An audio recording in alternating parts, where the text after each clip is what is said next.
नुहाइदिएको नि मेरो छोरीलाई दिनकै नुहाउँदैछ मग मग मग मग मग मगले नुहाइदिनु चाहिँ कहिले हो पनि धेरै नुहाइदिनु भने चिसो लाग्छ यस्तै पुस्तिनी हो नुहाइदिने होइन अहिले धेरै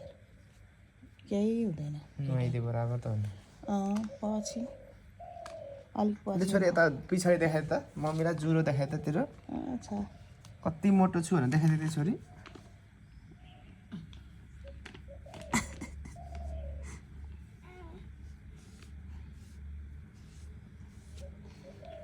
ल